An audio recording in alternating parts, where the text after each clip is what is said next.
क्या आपने कभी सोचा है, रास्ते में चलते समय जब कोई मंदिर सामने आ जाए तो क्या हमें रुककर हाथ जोड़कर प्रणाम करना चाहिए या बिना देखे आगे बढ़ जाना चाहिए? क्या ये केवल एक परंपरा है या फिर वास्तव में इसमें छुपा है हमारे जीवन को बदल देने वाला रहस्य?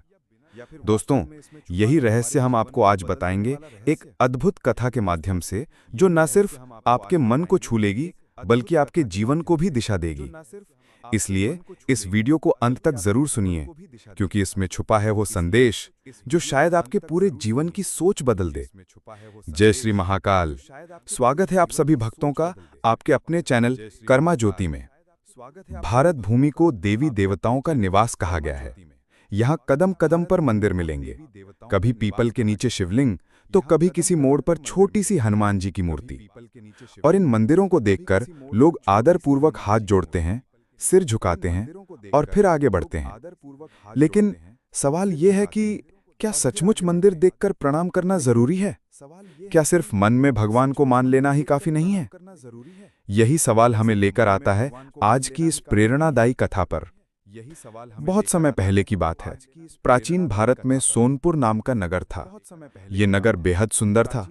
चारों ओर हरे भरे वृक्ष, कलकल करती नदियां, ऊंचे ऊंचे पर्वत और बीच बीच में बने प्राचीन मंदिर। ये नगर संस्कृति और अध्यात्म का केंद्र माना जाता था। इसी नगर में रहता था एक विद्वान ब्राह्मण धवल। धवल का ज्ञान इतना गहरा था कि उसके आगे बड़े बड़े पंडित और आचार्य भी नतमस्तक हो जाते थे। वैदिक मंत्रों से लेकर दर्शन शास्त्र तक हर विषय में वो पारंगत था। उसकी वाणी सुनने के लिए लोग दूर दूर से आते थे। लेकिन ज्ञान के साथ साथ उसमें एक जहर भी घर कर गया था, अहंकार का जहर। धवल सोचता था कि जब मेरे पास इतना ज्ञान है तो मुझे किसी मंदिर या भगवान के आगे झुकने की क्या जरूरत? मेरा मन ही मेरा मंदिर है।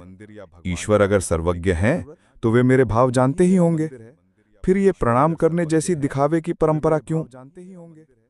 मंदिर के सामने धवल का व्यवहार। हर दिन धवल अपने गुरुकुल से घर लौटता था। रास्ते में एक प्राचीन शिव मंदिर पड़ता था। नगरवासी जब भी उस मंदिर के सामने से गुजरते, वे रुकते, हाथ जोड़ते और श्रद्धा से ओम नमः शिवाय कहते। कुछ लोग तो कुछ पल वहीं बैठकर ध्यान करते और फिर आगे बढ़ते। लेकिन धवल वो मंदिर की ओर देखता तक नहीं, सीधा निकल जाता। ना कोई प्रणाम, ना हाथ जोड़ना। उसे लगता कि यह सब केवल अंधविश्वास है। एक दिन मंदिर का वृद्ध पुजारी, जिसने ये सब कई बार देखा था, धवल को रोक लेता है। पुजारी बड़े प्रेम से कहता है, बेटा, ईश्वर के सामने सिर झुकाना केवल एक परंपरा नहीं है, ये आत्मा की विनम्रता है। जब हम मंदिर देखकर हाथ जोड़ते हैं तो हम अपने भीतर के अहंकार को थोड़ा थोड़ा काटते हैं।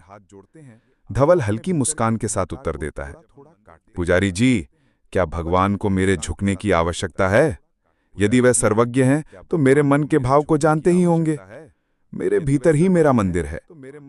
पुजारी शांत हो जाते हैं।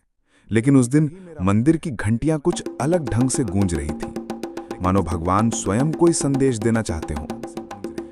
उस रात धवल को एक भयानक सपना आता है। वो खुद को एक घोर अंधकार से भरे वन में भटकता हुआ पाता है। चारों ओर डरावनी आवाजें, भयानक छायाएं। धवल घबराया हुआ इधर उधर भटक रहा था कि अचानक आकाश से एक दिव्य प्रकाश उतरता है। उस प्रकाश के मध्य में प्रकट होते हैं भोलेनाथ महादेव।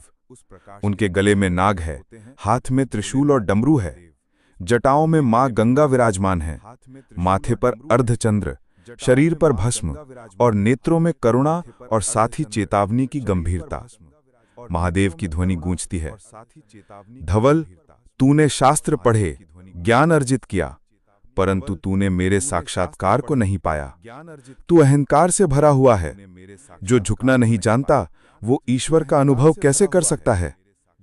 धवल कांपते हुए कहता है, प्रभु, मैं तो आपको अपने हृदय में बसाता हूं। शरीर को झुकाना क्यों आवश्यक है?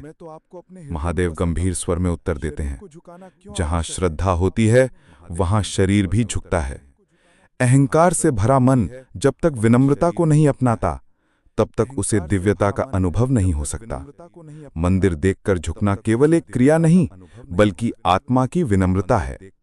क्या तू जानता है, एक क्षण का प्रणाम वर्षों के तप के बराबर फल दे सकता है।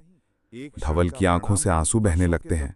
वो धरती पर गिर पड़ता है और हाथ जोड़कर कहता है, प्रभु मुझे क्षमा करें, मैं अपने ज्ञान के अहंकार में अंधा हो गया था, अब मैं आपकी शरण में हूं। भोलेनाथ मुस्कुराकर कहते हैं, वत्स, जब अगली बार मेरे मंदिर के सामने से गुजरे तो सिर झुकाना, परंपरा के लिए नहीं, श्रद्धा के लिए। ये झुकाव ही तुझे मुझसे जोड़ेगा। सुबह धवल की आंखें खुलती हैं। उसका चेहरा शांत था, आंखों में करुणा, हृदय में विनम्रता। उस दिन से जब भी वो मंदिर के सामने से गुजरता, वो श्रद्धा से सिर झुकाता, हाथ जोड़ता, कभी कभी रुककर भक्ति गीत गुनगुनाता। नगरवासियों ने ये परिवर्तन देखा तो वे चकित रह गए। जो धवल कभी भगवान के आगे नहीं झुकता था, वही आज सबसे पहले मंदिर के सामने हाथ जोड़ता है। पुजारी ने मुस्कुराकर कहा, जब ज्ञान को भक्ति का स्पर्श मिलता है, तभी आत्मा का उद्धार होता है। इस कथा से हमें ये संदेश मिलता है कि मंदिर देखकर प्रणाम करना केवल एक शारीरिक क्रिया नहीं है, ये हमारे भीतर के अहंकार को काटने का माध्यम है। जब हम हाथ जोड़ते हैं, हम कहते हैं, हे प्रभु, मैं छोटा हूं और आप महान हैं। ये भावना ही हमें ईश्वर से जोड़ती है। इसलिए मित्रों, जब भी आप रास्ते में मंदिर देखें, श्रद्धा से सिर झुकाएं। ये झुकाव आपके जीवन में शांति, विनम्रता और दिव्यता भर देगा। तो मित्रों, आज की ये कथा आपको कैसी लगी? क्या आपने कभी सोचा था कि मंदिर देखकर प्रणाम करना इतना गहरा अर्थ रखता है? अगर ये कथा आपको अच्छी लगी हो तो वीडियो को लाइक करें और कमेंट में लिखें, जय श्री महाकाल। और हाँ, अगर आप ऐसे ही प्रेरणादायी और भक्ति से भरे वीडियो देखना चाहते हैं तो हमारे चैनल कर्मा ज्योति को जरूर सब्सक्राइब करें। मिलते हैं अगले वीडियो में, तब तक के लिए जय श्री महाकाल।